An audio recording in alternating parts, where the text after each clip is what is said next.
اللہ تعالیٰ ان فرشتوں کو پوچھتا ہے، سوال کرتا ہے، او میرے فرشتوں ذرا یہ بتاؤ تم نے میرے بندے کو کس حال میں پایا؟ فرشتے کیا کہتے ہیں؟ اے میرے پروردگار تیرے بندے تیرا ذکر کر رہے تھے، اے میرے پروردگار تیرے بندے تو تیری تسبیح بیان کر رہے تھے، اے اللہ تیری تکبیر تیری بڑائی بیان کر رہے تھے۔ اللہ تعالیٰ پھر سوال کرتا ہے، اے میرے فرشتوں ذرا یہ تو بتاؤ کیا میرے بندوں نے مجھے دیکھا ہے؟ ہل رعونی، اے فرشتے بتاؤ کیا میرے بندوں نے مجھے دیکھا ہے؟ کہا نہیں۔ اللہ کہتا دیکھ لے تو ان کی کیا حالت ہوگی؟ فرشتے کہتے ہیں اے اللہ تجھ کو دیکھ لے تیرے بندے تو وہ اور زیادہ ذکر و اذکار کرنے لگیں گے، وہ اور زیادہ تیری بڑائی کرنے لگیں گے۔ پھر اللہ کہتا ہے مجھ سے کس چیز کا مطالبہ کرتے ہیں؟ فرشتے کہتے ہیں اللہ تجھ سے تیری جنت چاہتے ہیں، تجھ سے تیری جنت کا وہ سوال کرتے ہیں۔ پھر اللہ تعالیٰ کہتا ہے کیا جنت کو میرے بندوں نے دیکھا ہے؟ فرشتے کہتے ہیں کہ نہیں، جنت بھی تیرے بندوں نے نہیں دیکھی ہے۔ کہا دیکھ لیں تو ان کی حالت کیا ہوگی؟ کہا تب تو اور زیادہ جنت کے بارے میں وہ سوال کریں گے، جنت پانے کی جستجو اور اس کی تلاش میں اور زیادہ وہ لگ جائیں گے۔ کہا کس چیز سے پناہ مانگتے ہیں، کس چیز سے دور بھاگتے ہیں؟ فرشتے کہتے ہیں اللہ تیرے عذاب سے وہ پناہ چاہتے ہیں، تیری جہنم سے وہ دور بھاگتے ہیں۔ اللہ پھر کہتا ہے او میرے فرشتوں کیا میرے بندوں نے جہنم دیکھی ہے؟ فرشتے فوراً کہتے ہیں اے میرے پروردگار تیرے بندوں نے جہنم نہیں دیکھی۔ اللہ کہتا جہنم دیکھ لے تو بندوں کی حالت کیا ہوگی؟ فرشتے کہتے ہیں اللہ تب تو اور زیادہ تجھ سے ڈریں گے، اور زیادہ جہنم سے خوف کھائیں گے، اور زیادہ جہنم سے دور بھاگیں گے۔ اللہ تعالیٰ یہ تمام باتیں سننے کے بعد کہتا ہے تمام فرشتوں سن لو، تم سب کے سب گواہ ہو جاؤ، اس مجلس میں شرکت کرنے والے تمام لوگوں کی میں نے بخشش کر دی ہے، تمام لوگوں کو میں نے معاف کر دیا ہے، ان کی تمام کے تمام خطاؤں کو میں نے درگزر کر دیا ہے۔ ان الحمد لله نحمده ونستعينه ونستغفره ونعوذ بالله من شرور انفسنا ومن سيئات اعمالنا من يهد الله فلا مضل له ومن يضلل فلا هادي له واشهد ان لا اله الا الله وحده لا شريك له واشهد ان محمدا عبده ورسوله اما بعد فان خير الحديث كتاب الله وخير الهدي هدي محمد صلى الله عليه وسلم وشر الامور محدثاتها وكل محدثة بدعة وكل بدعة ضلالة وكل ضلالة في النار فاعوذ بالله السميع العليم من الشيطان الرجيم بسم الله الرحمن الرحيم والذين آمنوا وعملوا الصالحات لنكفرن عنهم سيئاتهم حسنات قال النبي صلى الله تعالى عليه وسلم ألا أدلكم على ما يمحو الله بهن الخطايا ويرفع به الدرجات إسباغ الوضوء على المكاره وكثرة الخطى إلى المساجد وانتظار الصلاة بعد الصلاة۔ حاضرین جمعہ، ہر قسم کی مدح و ثنا، کبریائی و برتری، بڑائی اور بزرگی اس اللہ وحدہ لا شریک کے لیے لائق و سزاوار ہیں جو ہم سب کا خالق و مالک، مربی، پالنہار، نگہبان و نگہدار ہے۔ بعدہو انگنت درود و سلام نازل ہوں اللہ کے تمام بھیجے گئے انبیاء و رسول پر، خصوصاً بالخصوص احمد مجتبی محمد مصطفیٰ صلی اللہ تعالی علیہ وسلم پر، جن کے ذریعے سے اللہ تعالیٰ نے ہمیں اور آپ کو ایمان کی دولت نصیب فرمائی۔ اللہم صلی وسلم مبارک علیہ۔ دوستو، بزرگوں، گناہ جانتے ہیں کہ یہ کیا ہے؟ گناہ بہت خطرناک چیز ہے۔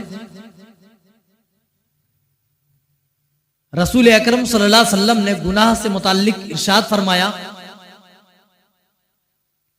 کہ بندہ جب پہلی دفعہ گناہ کرتا ہے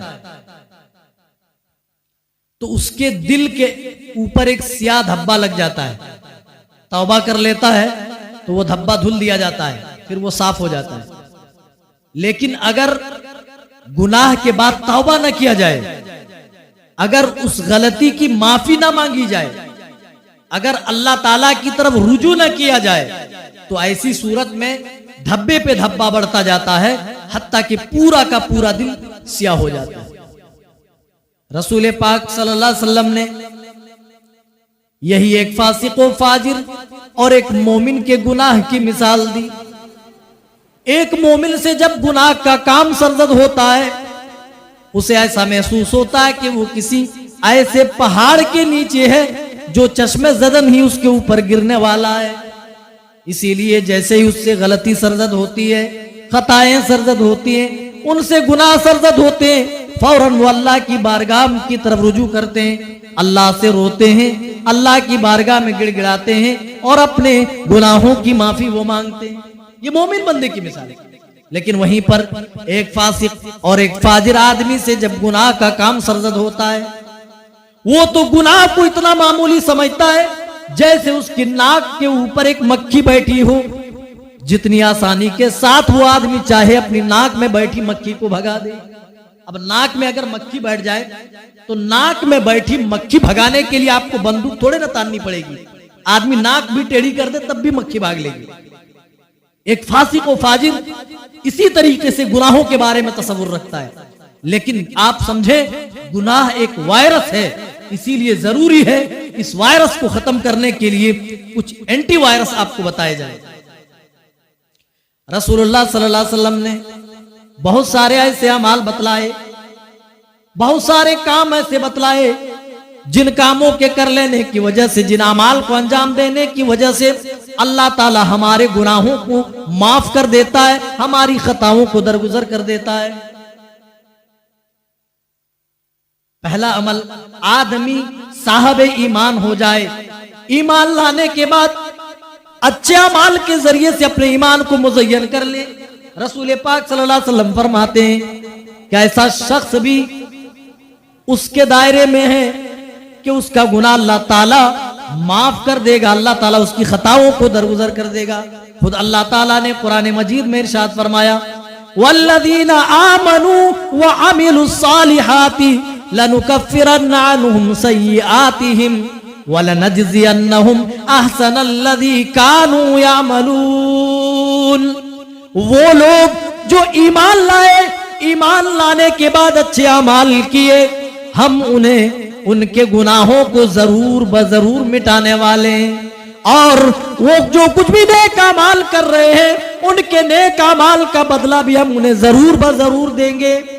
اللہ تعالیٰ نے خود اعلان کر دیا, جو شخص ایمان لائے اور اس ایمان کو عمل صالح سے مزین کر لے, ایسی صورت میں اللہ تعالیٰ بندے کے گناہوں کو درگزر کر دیتا, مٹا دیتا ہے.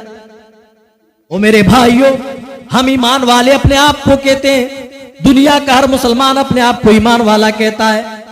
کوئی بھی مسلمان یہ چاہتا ہے کہ اس کے گناہ معاف ہو جائے, اس کے گناہوں کی بخشش ہو جائے.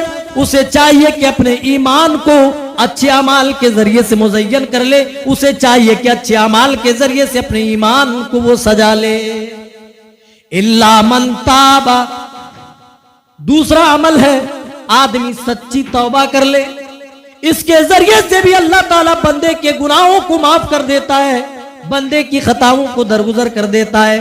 قرآن میں خود اللہ تعالیٰ اعلان فرما رہا ہے, الا من تاب وآمن وعمل صالحا, مگر جو شخص سچی توبہ کر لے, ایمان لے آئے, عمل صالح کر لے, فَأُولَئِكَ يُبَدِّلُ اللَّهُ سَيِّئَاتِهِمْ حَسَنَاتٍ. تو اللہ تعالیٰ یہی وہ لوگ ہیں جن کے اعمال کو اللہ تعالیٰ, جن کے گناہوں کو اللہ تعالیٰ نیکیوں میں بدل دے گا, جن کے اللہ تعالیٰ فرماتا ہے ہم ان کے حسنات میں ان کے گناہوں کو بدل دیں گے, تبدیل کر دیں گے, چینج کر دیں گے. آدمی سچی توبہ کر لے, سچی توبہ کے ذریعے اللہ تعالیٰ گناہوں کی معافی دے دیتا ہے. اسی لیے قرآن پاک میں اللہ تعالیٰ نے بندوں کے لیے اعلان لگایا, یا ایھا الذین آمنوا اے وہ لوگوں جو ایمان لائے ہو، اے ایمان کے دعوے دارو، اے ایمان لانے کا دم بھرنے والو، توبو الاللہ توبۃ نصوحا، اللہ کی بارگاہ میں سچی توبہ کرو، پکی توبہ کرو، رو رو کر گڑ گڑا کر اپنے رب کے حضور اپنے گناہوں کی بخشش مانگو۔ عسیٰ ربکم ان یکفر عنکم سیئاتکم، قریب ہے کہ اللہ تعالیٰ تمہارے گناہوں کو درگزر کر دے، وَيُدْخِلْكُمْ جَنَّاتٍ تَجْرِي مِن تَحْتِهَا الْأَنْهَارُ، اور تمہارے گناہوں کو درگزر کر کے تمہیں ایسی جنتوں کے اندر اللہ تعالیٰ داخل کر دے جن جنتوں کے نیچے نہریں بہ رہی ہیں، نہریں جاری ہیں۔ اللہ اکبر۔ سچی توبہ سے صرف یہ نہیں کہ اللہ تعالیٰ گناہ معاف کرتا ہے، بلکہ گناہ تو معاف کرتا ہی کرتا ہے، اللہ تعالیٰ سچی توبہ کے ذریعے فرما رہا ہے کہ ہم انہیں ایسی جنتوں کے اندر داخل کر دیں گے جن کے نیچے نہریں بہ رہی ہیں، نہریں جاری ہیں۔ دیکھ رہے تو دو عمل ہوئے جس کے ذریعے سے ہم اپنے گناہوں کی معافی کر سکیں۔ ایک اچھے عمل ایمان لانے کے بعد اس کے ذریعے سے اللہ تعالیٰ ہمارے گناہوں کی بخشش کر دیتا ہے، اور دوسرا سچی توبہ۔ آج بھی رب کا دربار کھلا ہوا ہے، او لوگو گناہگار ہو کوئی بات نہیں، خطا کار ہو کوئی بات نہیں، رب اعلان کر رہا ہے حدیث قدسی میں، اللہ کے رسول فرماتے ہیں کہ اللہ تعالیٰ فرماتا ہے یا بن آدم لو بلغت ذنوبک عنان السماء، اے آدم کے بیٹو اگر تمہارے گناہ آسمان کے لو کو ٹچ کر جائے۔ پہلے تو کہا یا بن آدم انک ما دعوتنی ورجوتنی غفرت لک، اے ابن آدم، اے آدم کے بیٹو جب تک تم مجھے پکارتے رہو گے، جب تک تم مجھ سے امیدیں وابستہ رکھو گے، میں تمہیں معاف کرتا رہوں گا، میں تمہیں درگزر کرتا رہوں گا۔ ما کان منک ولا ابالی، اور اے میرے بندو مجھے کچھ بھی پرواہ نہیں کہ تیرے گناہ کتنے زیادہ ہیں۔ آج کوئی نوجوان اگر فلم بینی چھوڑ کر مسجد کا راستہ اپنا لے، کوئی گناہوں سے توبہ کر کے آ جائے مسجد کی طرف، پنجگانہ نمازوں کی ادائیگی پابندی کے ساتھ کرنے لگے، کچھ لوگ چائے کی دکانوں پر، کچھ لوگ پان کی ٹپری پر بیٹھ کر کے تانے مارتے ہیں، یہ کہتے ہیں کہ 100 چوہے کھا کر بلی چلی حج کو، اور اللہ تعالیٰ حدیث قدسی میں اعلان کر رہا ہے ما کان منک ولا ابالی، اے میرے بندو مجھے کچھ بھی پرواہ نہیں کہ تمہارے گناہ کتنے زیادہ ہیں، جب بھی تم سچے دل سے میری بارگاہ میں توبہ کرو گے، میرے حضور اپنے گناہوں کی پوٹلی رکھو گے، مجھ سے رو رو کر گڑ گڑا کر مجھ سے معافی مانگو گے، التجائیں کرو گے، تو میں غفرت لک، تب تک میں تمہیں معاف کرتا رہوں گا۔ یا بنا آدم لو بلغ الذنوب عنان السماء، اور گناہ تمہارے اتنے زیادہ ہو جائے کہ آسمان کے لو کو ٹچ کر جائے، او بقراب الارض خطایا، یا اے میرے بندو یا تم زمین بھر کر کے گناہ لے آؤ۔ اللہ کہتا ہے ثم استغفرتنی، پھر مجھ سے استغفار کرو، ثم استغفرتنی، پھر میری بارگاہ میں توبہ کرو، مجھ سے معافی مانگو، غفرت لک، میں تمہیں معاف کرنے کو تیار ہوں۔ اے لوگو پروردگار کی شان کریمی تو دیکھو، رحیمی تو دیکھو، اللہ تعالیٰ بندوں پر کس قدر مہربان ہے۔ ہم پہاڑ کے برابر بھی گناہ لے کر کے رب کی بارگاہ میں چلے جائیں اور کہیں، اپنے گناہوں پہ ندامت کے آنسو بہائیں اور کہیں اے اللہ ہم سے بھول ہوئی ہے، اے اللہ ہم سے خطائیں سرزد ہوئی ہے، اے اللہ اب دوبارہ یہ کام ہم نہیں کریں گے، یہ خطا ہم دوبارہ نہیں دہرائیں گے۔ اللہ کہتا ہے پہاڑ کے برابر بھی، سمندر کے جھاگ کے برابر بھی تمہارے گناہ کیوں نہ ہو، جب تم مجھ سے سچی توبہ کرو گے تو اے میرے بندوں میں تمہیں معاف کر دوں گا۔ او لوگو آج ہمارا تمہارا رب سننے کو تیار ہے، آ جاؤ ہم گناہگار ہیں، اپنے گناہوں کی پوٹلی اپنے رب کے سامنے رکھتے ہیں اور اپنے رب سے رو رو کر گڑ گڑا کر اپنے گناہوں کی معافی کرا لیتے ہیں۔ او لوگوں قیامت کا دن کہیں یہ گناہ ہمارے لیے وبال جان نہ بن جائے، اسی لیے گناہ سے ہم چھٹکارا حاصل کر لیں، اور اس کا صرف ایک ہی ذریعہ ہے، آدمی رب کے حضور توبہ کر لے۔ آج بھی رب معاف کرنے کو تیار ہے، افسوس ہے رب کا در آج بھی کھلا ہے، آج بھی سننے کو تیار ہے، لیکن رب کے دربار پہ حاضری دینے کو ہم تیار نہیں، رب کو سنانے کو ہم تیار نہیں ہے۔ یاد رکھو میرے بھائیوں، جب موت کا فرشتہ ہمارے تمہارے ٹیٹوے پہ سوار ہوگا، اس وقت ہم کہیں گے لولا اخرتنی الی اجل قریب، اے میرے پروردگار بس تھوڑی سی مہلت چاہتا ہوں۔ ایک آدمی اپنی موت کے وقت اللہ سے کیا التجا کرتا ہے؟ جنہوں نے اپنی جوانی کی اہمیت کو دنیا میں نہ سمجھا، جس نے اللہ کی دی ہوئی طاقت کو طاقت اور نعمت نہیں سمجھا، وہ آدمی جس نے کبھی مسجد کا چہرہ نہیں دیکھا، اپنی جوانی فلموں کے پیچھے موبائلوں کے پیچھے لگا دیا، اپنی جوانی کو اللہ کی راہ میں وقف کرنے کے بجائے دوسری لایانی چیزوں پر صرف کر دیا، وہ آدمی کیا کہے گا؟ لولا اخرتنی الی اجل قریب، اے اللہ تھوڑی سی مہلت چاہتا ہوں۔ کیا کرو گے؟ کیا کرو گے تھوڑی سی مہلت؟ دنیا میں تو ہم نے 60 سال کی 70 سال کی 80 سال کی مہلت دی، اب تم تھوڑی سی مہلت کیوں چاہتے ہو؟ دیکھیے مہلت کس لیے مانگتا ہے؟ نیک عمل کرنے کے لیے۔ بندہ سمجھتا ہے نا ابھی نماز پڑھوں گا تو نماز کے لیے تو ایک لمبا ٹائم چاہیے، نماز کے لیے پورا پروسیس ہوتا ہے، وضو کرنا پڑے گا، پھر نماز پڑھنا پڑے گا، ترتیب وار پڑھنا پڑے گا، پہلے قیام ہوگا، پھر رکوع ہوگا، پھر قوما ہوگا، پھر سجدہ ہوگا، ایک ترتیب کے ساتھ، جس کے لیے بہت سارا وقت درکار ہے۔ آدمی دوسرا عمل بھی کرے اس کے علاوہ تو اس میں بھی خاصا ٹائم کی ضرورت ہے، لیکن جو سب سے آسان عمل ہوگا، جو سب سے شارٹلی کام ہوگا، جو سب سے بالکل جلدی بازی میں وہ کام کرنا چاہے گا، وہ یہی کہے گا فَأَصَّدَّقَ، اللہ میں صدقہ کرنا چاہتا ہوں۔ کیا کرو گے؟ صدقہ آپ کیوں؟ تب بھی تو تم صدقہ دے سکتے تھے، تمہارے پاس دولتیں تھی، مال تھے تمہارے پاس، تب تو تم نے دیا نہیں۔ دین کا کام ہو رہا تھا، مدارس سے لوگ آتے تھے چندے کے لیے، مساجد کی تعمیر والے بھی لوگ پہنچے تمہارے در پہ، لیکن تب تو تم نے نہیں دیا۔ وہ کیا کہے گا؟ فَأَصَّدَّقَ، میں صدقہ کرنا چاہتا ہوں، وَأَكُن مِّنَ الصَّالِحِينَ، تاکہ میں بھی صالح لوگوں میں سے ہو جاؤں، میں بھی نیک بن جاؤں۔ مرنے سے پہلے ہم چاہیں اپنے گناہوں سے بری ہو جائیں اور صالح ہو جائیں، نیک ہو جائیں، تو یہ ممکن نہیں ہے۔ ہاں لیکن ابھی جو اللہ نے ٹائم دیا ہے، جو مہلت دی ہے، اس مہلت کو اگر غنیمت جانتے ہوئے ہم اپنے گناہوں سے توبہ کر لیں تو ضرور ہم اللہ کے حضور نیک بن سکتے ہیں، اللہ کے پاس ہم ضرور نیک بن سکتے ہیں، صالح بن سکتے ہیں۔ اسی لیے اللہ تعالیٰ نے قرآن میں اعلان لگایا کہ تم میری رحمت سے نا امید مت رہو، بلکہ توبہ کرو، سچی توبہ۔ قریب ہے کہ اللہ تعالیٰ تمہارے گناہوں کو درگزر کر دے، اور درگزر کر کے تمہارے گناہوں کو اللہ تعالیٰ نیکیوں میں تبدیل کر دے، اور ایسی جنتوں میں تمہیں داخل کر دے جس کے نیچے نہریں جاری۔ چلیے اور آگے بڑھتے ہیں۔ ایک ہے مصیبتوں پر صبر کرنا۔ معاشرے میں دیکھا جاتا ہے جب بھی کسی کے اوپر کوئی مصیبت آتی ہے، کوئی تکلیف آتی ہے، بہت سارے ایسے لوگ موجود ہیں، لوگوں کو تکلیفوں میں گرفتار دیکھ کر فوراً فتویٰ ٹھوکتے ہیں کہ اس پر تو اللہ کا عذاب آ گیا، اس کو تو اللہ نے پکڑ لیا۔ وہ میرے بھائیوں، ایوب علیہ السلام کا کیا قصور تھا جو اتنی لمبی مدت تک کے لیے وہ بیمار رہے؟ بڑے بڑے اور بھی اللہ والے جن کو اللہ تعالیٰ نے دنیاوی زندگی میں آزمایا، اگر اس دنیاوی زندگی میں اللہ کی طرف سے تمہارے لیے آزمائش نہ اتری تو تم کس لیے مومن ہو، تم کیسا مسلمان ہو؟ تمہیں خود جانچنا چاہیے۔ اللہ فرماتا ہے وَلَنَبْلُوَنَّكُمْ بِشَيْءٍ مِّنَ الْخَوْفِ وَالْجُوعِ وَنَقْصٍ مِّنَ الْأَمْوَالِ، اے میرے بندو ہم تمہیں ضرور بضرور آزمائیں گے۔ کس چیز سے آزمائیں گے؟ ہر طرح کی آزمائش ہوگی۔ اور ایک بات کنفرم کر لیں، اچھی طرح ذہن نشین کر لیں، جتنا بڑا ایمان ہوگا اتنی بڑی آزمائش ہوگی۔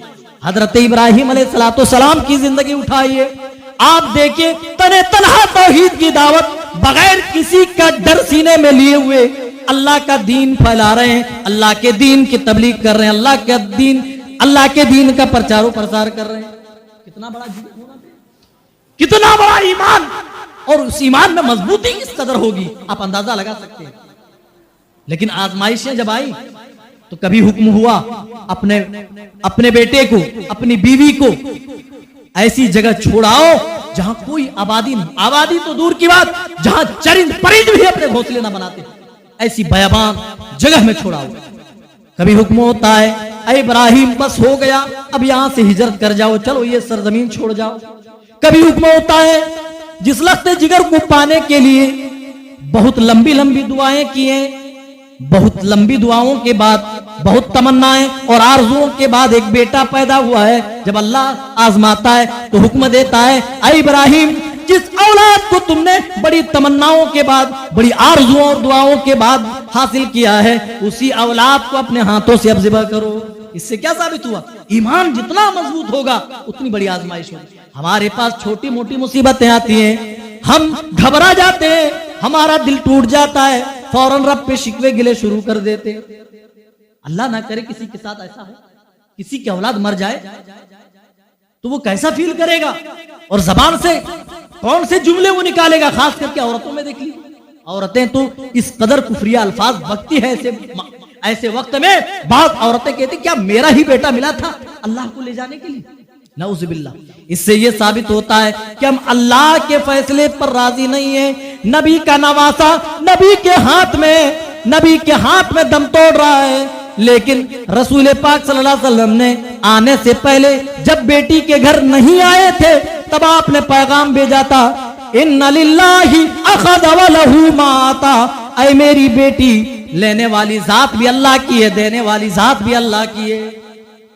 کوئی چیز تمہیں ملی ہے وہ اللہ کی بدولت ملی ہے، کوئی چیز چھن رہی ہے تو اللہ اس چیز کو واپس لے رہا ہے، تو ہمیں شکایت نہیں ہونی چاہیے. یہ اپنی بیٹی کو پیغام دے رہے ہیں. اگر اے میری بیٹی تیرے بچے کو اگر موت آنے والی ہے تو سن لو الوکل عندہ باجل مسمی. پروردگار کے پاس ہر چیز کے لیے ایک مقررہ وقت ہے. او لوگوں، ہماری آپ کی موت کا بھی ایک وقت مقرر ہے. جب اللہ کی قسم وہ وقت آئے گا، ایک سیکنڈ نہ ادھر نہ ادھر ہوگا، بلکہ اپنے وقت مقررہ پر ہم سب کی موت ہو جائے گی. اسی لیے لوگوں، غنیمت جانو اپنی عمر کی، غنیمت جانو اپنے فراغت کے اوقات کی، غنیمت جانو اپنی زندگی کی، اور نیک اعمال سے اپنی زندگی کو سجاؤ. مصیبتیں، پریشانیاں ایمان والوں کی زندگی کا ایک حصہ ہے. ہم تمہیں خوف اور ڈر کا ماحول دے کر کے آزمائیں گے.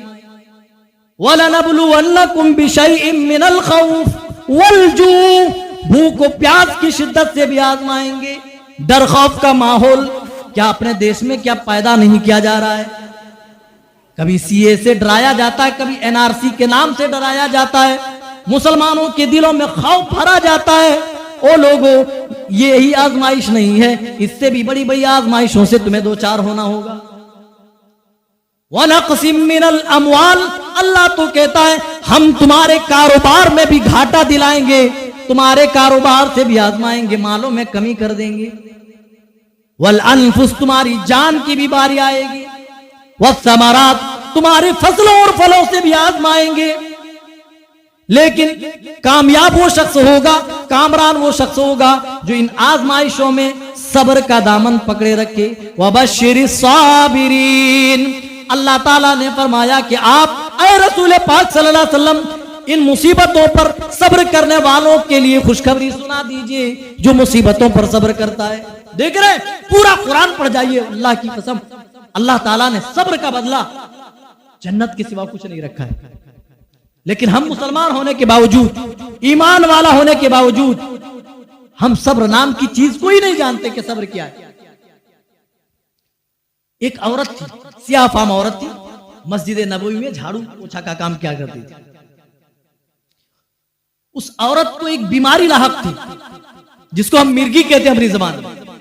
جب مرگی کے دورے پڑتے تھے وہ اتنی شدید ہوتی تھی، وہ مرگی کی بیماری کہ دورے پڑنے کی وجہ سے اس کے کپڑے بکھر جاتے تھے، وہ برہنہ ہو جاتی تھی. خود کہتی ہے انی اتکشف. اللہ کے رسول کے پاس آتی ہے، کہتے یا رسول اللہ میرے لیے دعا کر دیں، مجھے یہ بیماری لاحق ہے. اللہ کے رسول فرماتے ہیں اے عورت ان شئتی صبرتی ولکل جنہ. اگر تو چاہتی ہے تو اس بیماری پر تو صبر کر لے، وَلَكِلْ جَنَّةِ. اس کے عوض اللہ تمہیں جنت میں داخل کرے گا. دیکھ رہے بیماری پر صبر کرنے پر جنت مل رہی ہے. وَإِنْ شِئْتِ دَعَوْتِ لَكِ. اور اگر تو چاہتی ہے تو میں تیرے لیے اللہ سے دعائیں کر دیتا ہوں، اللہ تعالیٰ تمہاری بیماری کو ختم کر دے گا، اللہ تعالیٰ تمہاری بیماری کو زائل کر دے گا. اس عورت نے تھوڑی دیر سوچا، غور و فکر کرنے کے بعد اس نتیجے پر پہنچی، کہتی یا رسول اللہ میں صبر کروں گی. اگر میرے صبر کرنے پر جنت مل رہی ہے تو سودا مہنگا نہیں ہے. یا رسول اللہ میں صبر کرنے کو تیار ہوں, لیکن گزارش بس اتنی ہے, اللہ کے رسول جب مرگی کے دورے پڑتے تو انی اتکشف, میں ننگی ہو جاتی ہوں, میرے کپڑے تتر بتر ہو جاتے ہیں. اللہ کے رسول دعا کر دیجئے جب دورے پڑے تو میں ننگی نہ ہوں, میرے کپڑے ادھر ادھر نہ ہوں, بلکہ میرے کپڑے اپنی جگہ پر صحیح سالم رہے. بس اتنی سی دعا کر دیجئے. کیسی عورت تھی, سیاہ فام عورت, مسجد نبوی میں جھاڑو پوچھا کا کام کر رہی ہے, لیکن غیرت شرم و حیا اتنی کہ بیماری پر صبر اور صبر کرنے پر جنت پر تو راضی ہے, لیکن کہتی ہے اللہ کے رسول مجھے بیماری منظور ہے, لیکن لوگوں کے سامنے برہنہ ہو جاؤں, لوگوں کے سامنے میں اس طریقے سے ہو جاؤں کہ میرے جسم پر کپڑے نہ رہے, یہ گوارا نہیں. آج کل کے ماڈرن عورتوں کے لیے اس سیاہ فام عورت کی زندگی میں ایک بہت بڑی عبرت اور نشانی موجود ہے. آج کل کی عورتیں نت نئے لباس میں بازاروں کی زینت بن رہی ہیں, جس کے بارے میں رسول پاک صلی اللہ علیہ وسلم نے پہلے ہی پیشن گوئی کی تھی. لم ارہما قوم معہم سیات کاذناب البقر, لمبی حدیث ہے. آپ نے فرمایا جہنم کے دو گروہوں کو, دو قسم کے جہنمی کو میں نے نہیں دیکھا. ایک قسم کے وہ فرمائے جن کے ہاتھوں میں گایوں کی دموں کے برابر کوڑے ہوں گے, یضربون بہا الناس, جس سے وہ لوگوں کو ماریں گے. اور پھر فرمایا ان عورتوں کے بارے میں جو فیشن کے نام پر اپنے آپ کو برہنہ کرتی ہے, بازاروں کی زینت بناتی ہے, ان عورتوں کے بارے میں رسول پاک صلی اللہ علیہ وسلم نے فرمایا ایسی عورتیں جو کپڑا پہننے کے باوجود ننگی ہو, وَلَا يَجِدْنَ رِيحَهَا کا لفظ آپ نے استعمال کیا. ایسی عورت جو کپڑوں کے ذریعے سے مردوں کو مائل کرنے والی ہو, وہ جنت کی خوشبو نہیں پائے گی. وَلَا يَجِدْنَ رِيحَهَا وَإِنَّ لَتُوجَدُ مِن مَّصِيرَةٍ كَذَا وَكَذَا, حالانکہ جنت کی خوشبو تو بڑے ہی دور سے محسوس کی جا رہی ہے. اللہ اکبر. بہر صورت اس عورت نے صبر کو چنا اور کہا اللہ کے رسول صبر کرنے پر اگر جنت مل رہی ہے تو مجھے منظور ہے, سودا منظور ہے. اللہ اللہ, ایسے لوگ تھے. ایک عورت تھی, اس کے بچے کا انتقال ہوا تو اپنے بچے کی قبر کے پاس بیٹھ کر کے رو رہی تھی. رسول پاک صلی اللہ علیہ وسلم کا گزر اسی قبرستان سے ہوا, دیکھا ایک عورت اپنے بچے کی قبر پر رو رہی ہے. اللہ کے رسول نے فرمایا چلتے چلتے اس عورت سے کہا اتق اللہ واصبری, اے عورت اللہ سے ڈرو اور اس معاملے میں جس پر تو رو رہی ہے اللہ سے صبر کرو, اللہ سے ثواب کی امید رکھو اور اس پر صبر کرو.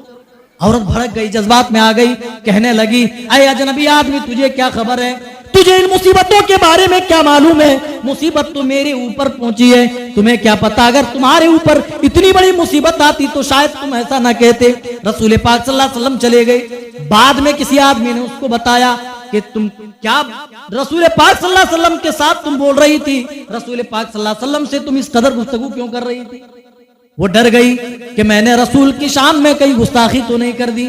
اللہ کے رسول کی بارگاہ میں حاضری دیتی ہے, پھر خود ان کا بیان ہے میں نے کوئی لم تجد بوابین, کوئی دربان آپ کے دروازے پر نہیں پایا.